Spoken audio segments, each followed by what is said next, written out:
Hey, how's it going, everyone? It is Tim Brown, and this morning is not Monday morning marketing and coffee. It's Tuesday morning marketing and coffee, so it's a special event, basically, right? Tuesday morning. You thought you were going to get away without getting a motivational pep talk from me, Melissa. Melissa, you're not going to get away with not listening to Tim's pep talk. No, today I'm talking about personality tests at work. Good morning on Instagram. So how do apply personality tests at work, and why? Why does it matter? Well, there's the DISC profile, and a C on the DISC profile would be concerned about this wetness on this wall behind me. It's got really wet. I guess it rained, and I guess we don't have a complete water seal. But I am not a C on the DISC profile. I am a D, which is dominant. And I don't care. I'm going to take action no matter what. And I'm going to talk first with you a little bit about why you should do personality tests at work. And the first one is, to be more effective in communication styles and empathy for the people around you at work, and how to help others on your team be more effective using those communication styles and empathy for others as well. So there's 3 different types of personality tests that I'm just going to briefly talk about. One is Myers-Briggs, which is that classic one. People have been using it for a long time. I think I'm an ENFP on that or something. Number 2 is an Enneagram, which is kind of that new style one. I see a lot about it on Instagram and stuff like that. And then what I think is a really useful one is also the DISC profile.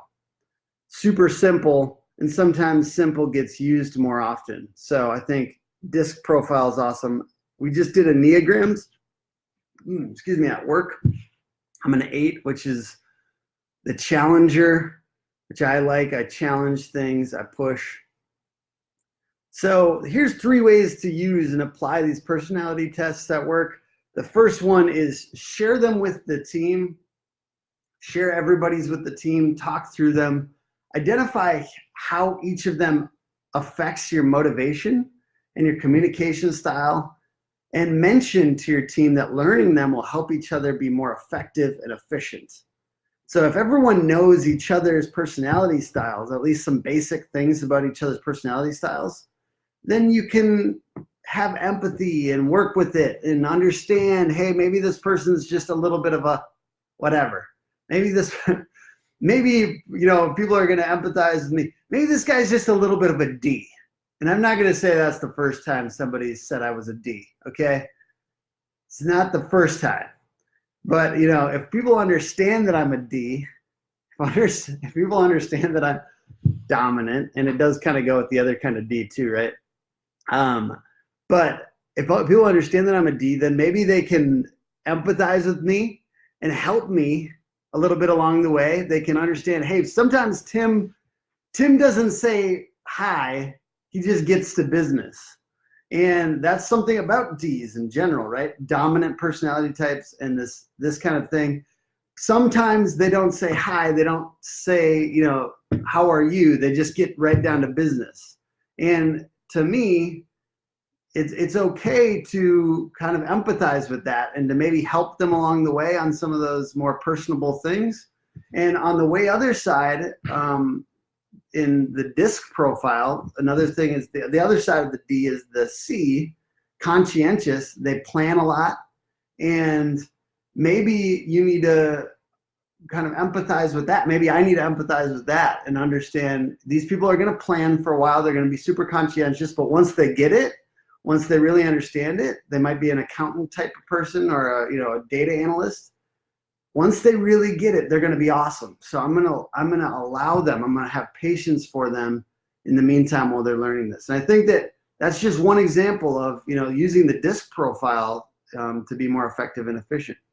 I think also the second way that you can use personality tests at work is to use them to identify incentives for you and your team, and using those appropriate types of incentives for you and your teammates. So perhaps, if you're I think that on the DISC profile, it's either the I or the S, that if you try to give them a raise based on productivity, they may not take it, but they might not care that much. But if you use, we're going to actually do a team incentive, the whole team gets a bonus when we hit certain milestones, they're going to push for it because there's that social element. They're essentially much more likely to care if they let their friends and their teammates down. So understanding the different personality types, it's going to be a lot easier to identify those appropriate incentives that really motivate people, that really get us excited, because ultimately it's not just about, understanding them and kind of, appreciating the different types of people. It's also using the different types of personalities to identify incentives and to help people push and get that fire burning, get that, get people excited about coming to work and get people excited about the next step and pushing for that next step. The third way that you can use and apply personality tests at work, I'm so excited about this, Copywriting Mama and Instagram. I'm going to talk about that in a second. And I really like that, the love languages thing. This last one that I've got written down is using them to fill gaps in your current roster and your cultural fit. So if you have a ton of D's on your team, if you have a ton of me's on your team, maybe you don't need a ton more. Maybe you don't need a bunch more dominant people on your personality team or on your team. Maybe you need, on your current roster, maybe you need some I's and some S's. Maybe you need some super conscientious people, maybe some detail-oriented people. I think that, using these personality tests to kind of fill in gaps for the different types of people. So hiring and determining cultural fit, these are ways to use those different personality types. Once again, just a quick review. I mentioned Myers-Briggs, Enneagram, and the DISC or the DISC profile. Copywriting Mama on Instagram talked about love languages as a team communications tool. Man, love languages are super interesting. And I think, just going briefly on an overview of love languages, useful for my marriage and useful for stuff like that, it's that if you keep on communicating in a love language that's your own, but it's not that person's, you can feel really, let down because they don't get motivated by that. So if I keep on communicating by personal touch, or what is it? Physical touch with my wife, and she's motivated by quality time. Maybe I'm going to get frustrated and, I've been trying to love you. So that's huge. And I think in teams, to me, the love languages in teams, or the love languages in managing people, is around what are those incentives that really that really help people? Is it, perks? To me, one of the biggest love languages in teams is autonomy and control. So if you have autonomy in your work environment, sometimes you're a lot more motivated. And if you have control, the ability to push things forward, you're a lot more motivated.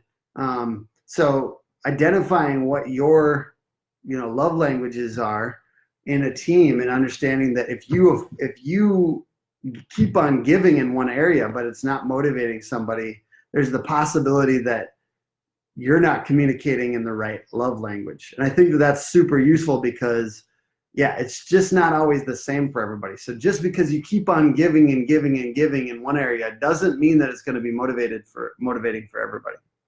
Chris on Facebook says DISC is awesome. AT&T used it when I worked there. I also like MBTI and Clifton StrengthsFinder. Love languages are pretty great for relationships, as you mentioned. MBTI and Clifton StrengthsFinder. I have used StrengthsFinder, and I'll talk a little bit about that too. And my favorite part about I don't know what MBTI is, but let's just mention it for anybody who's looking at these different personality tests. And then Clifton StrengthsFinder. There's a book called StrengthsFinder. I think that the idea here with StrengthsFinder is that once you find your strengths, once you understand what it really works for you and where you are really good, it's important to push on those strengths. And sometimes you'll get a lot more out of pushing on your strengths than trying to double back and to, fix your weaknesses. So, maybe that's the one. I really like that, Chris. Thank you for sharing. Maybe that's the one takeaway from this week. Instead of trying to go back and fix everything, maybe how can you double down on your strengths this week? I really like that, Chris. I think that's awesome. StrengthsFinder is awesome. And, lastly, I'll just say about personality tests and using them at work. Just taking a test won't make it useful for your team. Just having everyone take a test. I think self-knowledge is good and understanding yourself is good. But I've taken a lot of these personality tests in the past and haven't done anything with them. I think social intelligence and letting everyone know on the team what the different personality types are that people are, it helps increase our social intelligence.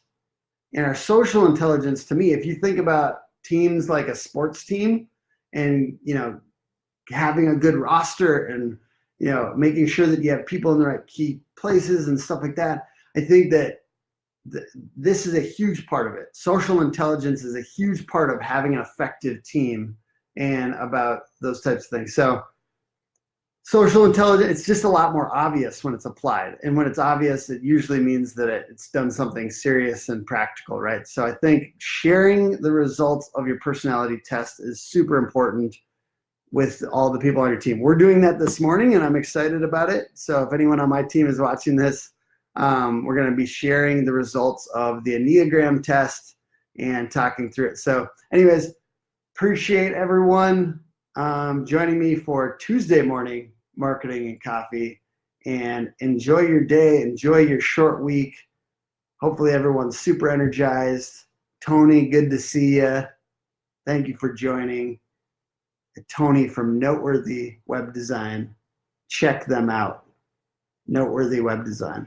Just giving people shout outs if they join. So always join our Monday or our morning marketing and coffee stuff, because I might give you a shout out. We might actually talk about what you mentioned in the chat in Facebook or Instagram. So thank you guys so much for joining me. Join me next time. Join me live. Join me live so that we can talk through stuff that you actually want to talk about. And I hope you guys have an amazing week. All right, bye. Oh, wait. Do a little bit more of what you love this week. Double down on your strengths. All right, bye, guys.